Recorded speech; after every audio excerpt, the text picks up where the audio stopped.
قەناعەتی کولیمان بەم پرۆژە هەیە بە قەناعەتی شەو چوینەتە ناوی پێمان وایە هێزە ئیسلامیانەی کە لە ساحەکەداین زیاد لە هۆکارێک بەیەکەمانەوە بەمان بەستێتەوە خاوەنی پرۆژەیەکی ئیسلامی هاوبەشین لە هەرێمی کوردستان کام پرۆژەی ئیسلامیش بە نەتیجە بەشێکی گەورەی پرۆژە نیشتیمانیەکەیەوە خزمەتی پرۆژە نیشتیمانیەکەکە لە هەرێمی کوردستان و ئێمەش خەباتی دوور و نزیکی ئێمە و ڕابردومان پێماڵە بەشێکی گەوری بزوتنەوەی ڕزگاری خوازی نیشتیمانی لە هەرێمی کوردستان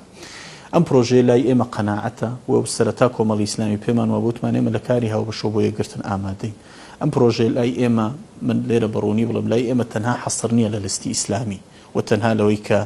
قسە لەسەرەوە لەگە لستی ئیسلامی نەبێ پرۆژەکە هیچ نه ئەم پرۆژەی لای ئێمە گەورەترە و ئەم پرۆژەیە مەودای کارکردنی فراوانترە و ئێمە لەگەڵ ئەوە نەبووین سەرەتا و تومانە لەگەڵ ئەوە نین ئەم پرۆژەیە بێ ئێمە ئێستا دەستەیەکی باڵای کاری هاوبەش دروستکەین لە پێناوی یەک لیستی و لیستەکەمان دروست کرد دوایی انتخابات کۆتایی هاتوو هەر کەسەمان پشکی خۆمان بەرین و بۆ ماڵی خۆیان وەکو چۆن لە ڕابردوودا لە لستی خزمەتگوزاری و چاکسازی ئەمە ڕوویدا و ئەو بەڕێزانەی کە لەگەڵ ئێمە لە پرۆژەکەدا هەن ئەزانن ئەمڕۆ کە من قسە ئەەکەم لەکە ڕۆژی یەکەم کە دەستمان پێ کردو هەر ئەم قسانەمان کردووە و هیچ یەکێ لە قسەکانی ئێمە گۆڕانکاری بەسەر نهاتووە و ئەم پێشمان وا بوو ئەمە قزەیەکی استراتیجیەوە بێ هەنگاوی لەسەر بنین و لەگەڵ ئەوەش نین ئەم بابەتە بکرێتە بابەتی مۆزایەدە و بابەتی ینی پرۆژەی ئیسلامی کۆک مزایدەیەکی سیاسی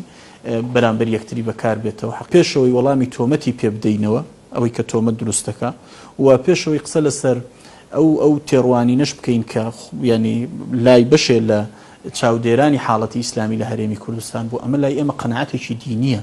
ئێمە باوەڕمان وایە یەکگرتن و یەکبوون خواستێکە کە خۆی پەروەردگار داوای لێ کردووی ئەمە واجبێکی شەرعیە و ئەرچێکی ئیسلامی ئێمە و لەمڕۆ ئێمە هیچ ساردیەک لای ئێمە ڕوونادا حقیقت بەڵام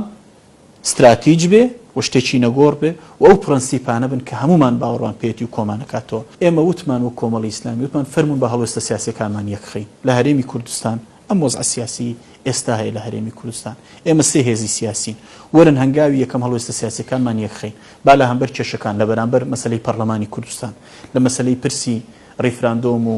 پێشەکیەکانی